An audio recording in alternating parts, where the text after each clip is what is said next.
बैल का दूध। हमेशा की तरह एक दिन मौका पाकर दरबारी बीरबल के खिलाफ बादशाह अकबर के कान भरने लगे। वे कहने लगे, जहां पनाह, बीरबल स्वयं को कुछ ज्यादा ही अक्लमंद समझता है। यदि वह इतना ही अक्लमंद है तो उसे कहिए कि वह बैल का दूध लेकर आए।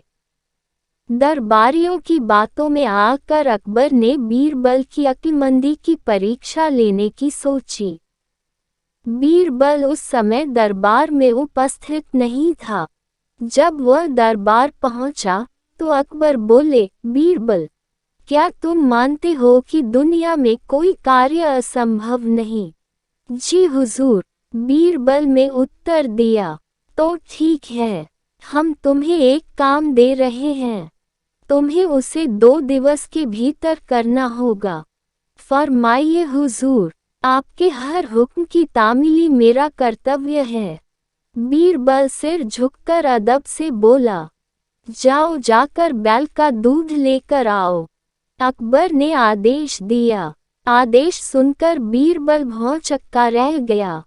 इधर दरबारी मन ही मन बड़े प्रसन्न हुए। वे जानते थे कि यह कार्य असंभव है क्योंकि दूध गाय देती है, बैल नहीं। क्यों बीरबल, तुमने कोई जवाब नहीं दिया? अकबर बोले, बीरबल क्या कहता? वह बहस करने का समय नहीं था।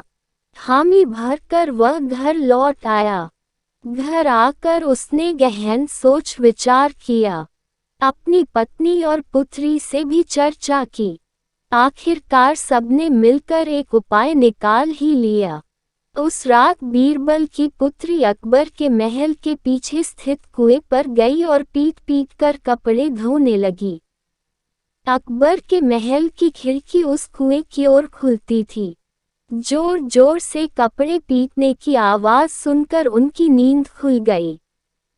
खिड़की से झांकने पर उन्हें एक लड़की कुएं पर कपड़े धोती हुई दिखाई पड़ी।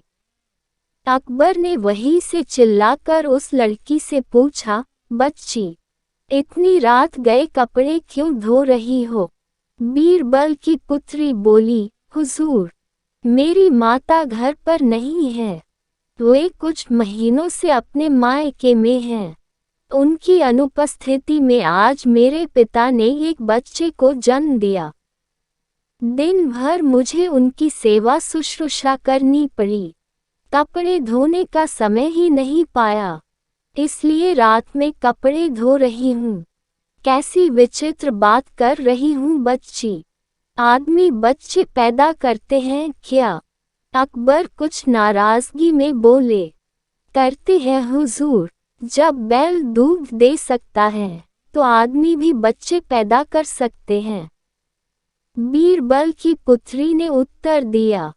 ये सुनना था कि अकबर की नाराजगी हवा हो गई और वे पूछ बैठे, बच्ची, कौन हो तुम? हुजूर, ये मेरी पुत्री है। पेड़ के पीछे छुपे बीरबल ने अकबर के सामने आकर उत्तर दिया। ओह, तो ये तुम्हारा स्वांग था। अकबर मुस्कुराते हुए बोले, गुस्ताखी माफ हुजूर, और कोई रास्ता भी नहीं था अपनी बात समझाने का। बीरबल अकबर की नींद में खलल डालने के लिए क्षमा मांगते हुए बोला। इधर अकबर भी बीरबल की अक्लमंदी का लोहा मान गए। अगले दिन रात का पूरा वृतांत दरबारियों को सुनाते हुए उन्होंने बीरबल को उसकी अक्लमंदी के लिए सोने का हार इनाम में दिया। दरबारी हमेशा की तरह जल भून कर रह गए।